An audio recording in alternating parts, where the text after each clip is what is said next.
Hi, this is Anne Marie from Living Love Consciously. I am here to talk to you about living love consciously, right? And what does that mean? It means living through the acts of love, doing acts of kindness for people, being compassionate, being kind, being patient. That's basically what it means. It's nothing complicated. And that means with yourself as well as your members of your community. Excuse me. And in this discussion, we're talking about thought forms. So thought forms are not something that I've conceptually brought up. It's something that I've heard through some of the works of like people who talk about these ideas in esoteric knowledge, psychology. I think I've heard psychologists talk about it, but I'm not really sure. But thought forms are something that really jumped out at me because I think that they can become something solidified the more you express those thought forms. So those thought forms can, and in some ways, when people say that you create your reality, I think they mean that. So when I say you play a hand in creating your reality, I don't want you to think that I'm making you I'm blaming the victim or that people are not really victimized, because I do think that there are situations where people are victimized and they do not have all the control of what's happening to them in society. There's plenty of examples in that. And then again, in my last talk, I talked about different ideas about our matrix, how we're living in this reality, what this reality is. And there's this idea that you are the only person in your reality and everyone is a reflection of you. Okay, it's possible, but I don't see why I would want to hurt myself. And the second part of that is I don't believe Earth is a prison planet or somewhere that is supposed to be a harsh environment. I think Earth is just a place that we learn and we experience life. We experience what it is to be here on Earth with its positives and its negatives. But I don't think Earth itself is like for example, like if you take chemistry class, right? I don't think chemistry class is meant to be difficult. I think you just, like, if you don't have the foundation to do well in chemistry, you're probably gonna find it. I don't know where I left off. I'm learning these little tools on my iPad. Anyway, so like I said, I think I left off about Earth. I don't think we were talking about chemistry class or any kind of course that you take. Your foundation is what teaches you whether or not the course is hard or not. And maybe a lot of us who come here into this physical, we don't have the right foundations to do well here. And because there are plenty of people who are terrible people who are doing very well here. So like, to me, it's like, they're terrible through my perspective, and through theirs, they're probably extremely brilliant and perfect.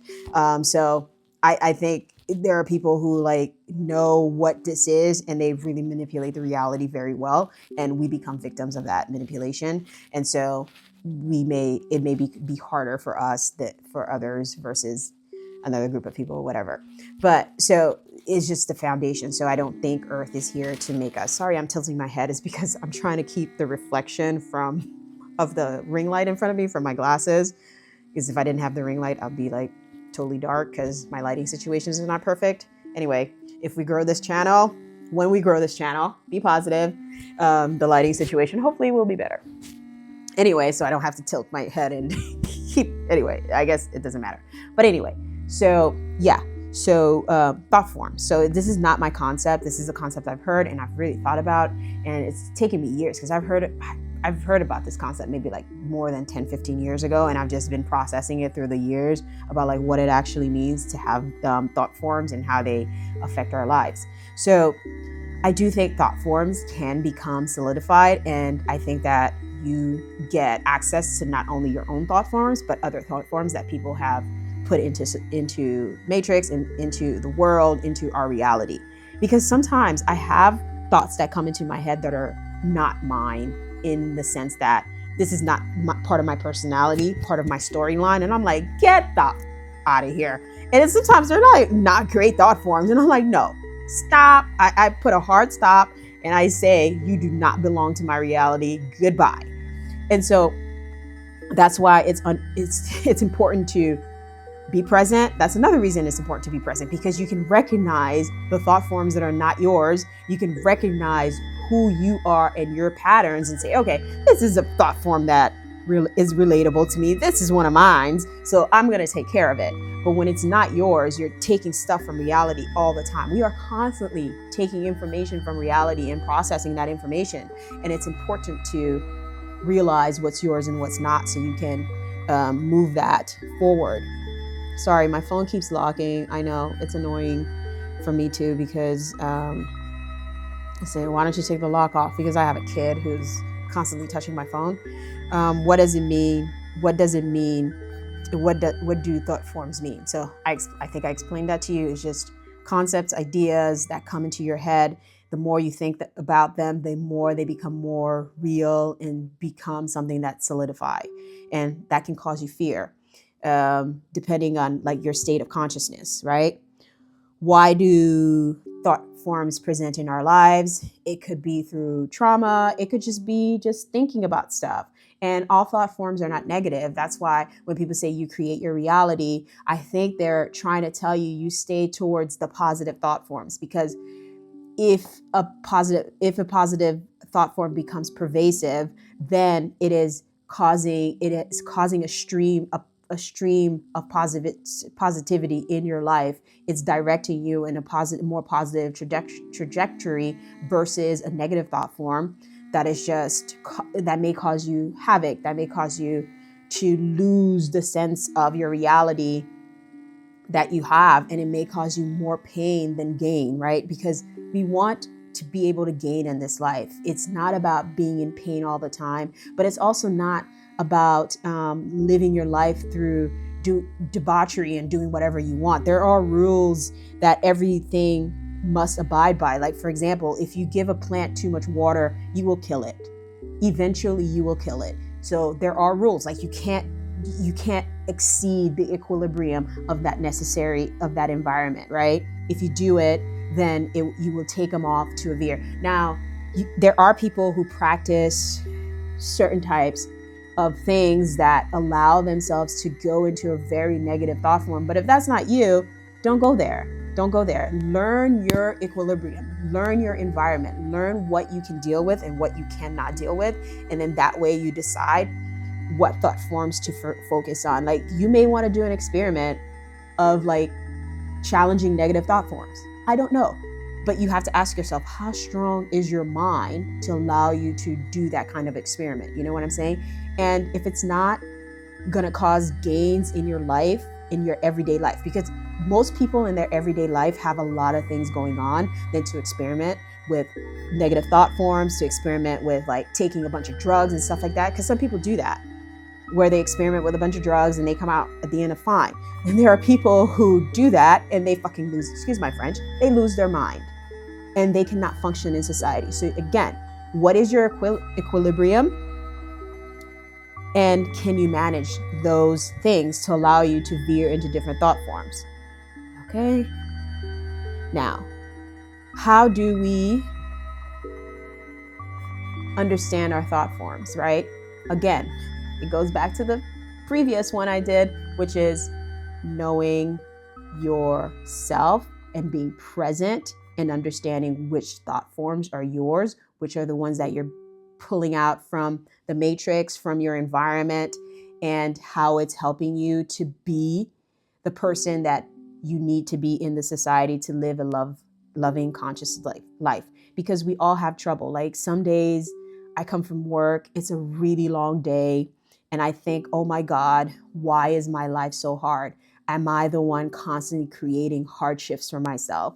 And sometimes I have to acknowledge that I did come from a background where hard work was something that was instilled in me, and I didn't necessarily always see the fruits of the hard work. And so this is a thought form that probably came unconsciously into my being, and that's causing me challenge right now, where I constantly think that if the harder I work, the more rewards I will get, when the reality is not true, because I work really hard and the rewards are not always, they're not beneficial. It's actually painful, and I'm not getting gains from it. I'm getting stress. My body's extremely stressed. I am losing sleep because I keep trying to figure out, what am I doing wrong? What am I doing wrong? How can I do it better?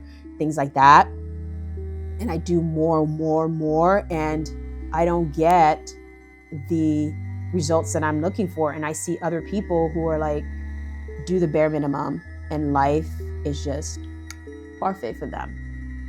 Like, they are chilling. They wait for everybody else to do everything else, and life appears to be perfect for them. And again, I don't know how true it is because I'm not in their head. So their life may appear in my lens to be perfect, but within their lens, within their own consciousness, they're probably having their own troubles. So I try to stay away from comparing myself to others and just really focus on what can I do better to be a better human being and to be kind and compassionate. And that's why I came up with Living Love Consciously. How do I stay present here on earth and process thought forms that help me to gain positive things in my life versus being weighed down by the negative aspects of life in general.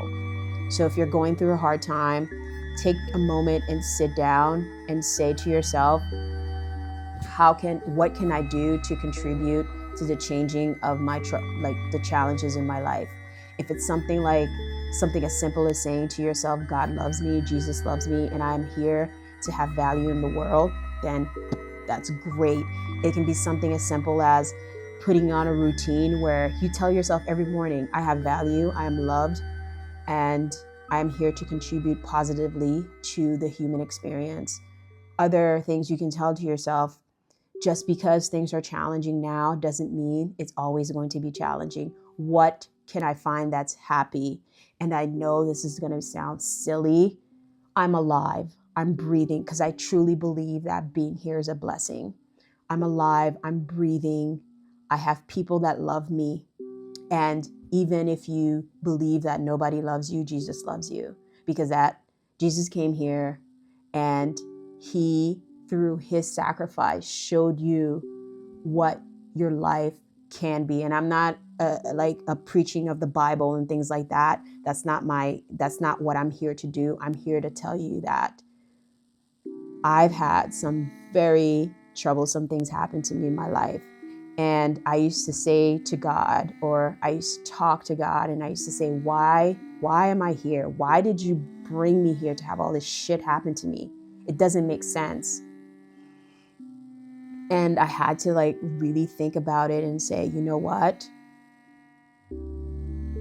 I don't know why these things happened, because I used to go through the spiritual route of, I chose my own reality and I chose to be this person that got X, Y, and Z happen to them, that they had no say in it, because, when you're a child and bad things happen to you, I'm sorry, but you are not the soul that you're a child. It does not matter if you chose it. You're a child. You're not even conscious for things to happen to you in that sense. So for me, I reject those ideas in the spiritual community. So how did I reconcile that with myself? I just had to say that this bad thing happened to me. That's it. It happened to me. I don't know the reasons, but what has it done for me as a human being? It's made me be a better person. It's made me be more patient with my son. It's made me be more patient with people who are not completely conscious, like the elderly, people with mental illness, people who are not fully consciously aware. Their mind doesn't work on the normal spectrum. So I am more patient and understanding towards those people, more loving, and just the kindness that pours out of my heart for these people. So that's what it's taught me. But for somebody else, it could have been a completely different outcome. They could have victimized people like that because they were victims. So it's understanding who you are and trying to get on a trajectory of positive outcomes for you and humanity. That's what Living Love Consciously about. That's why we are present. That's why we understand our thought forms. That's why we understand how our relationship with Jesus, with God? How is it evolving? And how there are situations where we can become victims, but we don't victimize others, and we don't live in a victim mentality. We take accountability for our actions. This is becoming the individual, part of the community. You learn what the tribe, the community teaches you. You go to other communities, you learn from them, and you bring that back to the tribe, but you maintain your individuality as a human being so you can get closer to God as the one person that you are. So you don't lose yourself in everyone else's minutia. All right. I hope this was helpful. I hope I was halfway understandable, because sometimes I talk and I'm like, what are you saying? So I hope you stayed through the video. If you did, please like, share, subscribe, and leave me a comment and let me know what you think about thought forms. Do you think there's something that becomes solidified the more you think about it? And do you think it's something that, if thought forms are like nonsense, like thoughts are thoughts, and blah blah blah blah blah, like they're like very scientific people, just like thoughts are thoughts, they don't become real? And I disagree with you. I may not be able to prove that from a scientific perspective, but I disagree with you. Anyway, I love you guys. Take care of yourself. I hope you're doing well. Bye.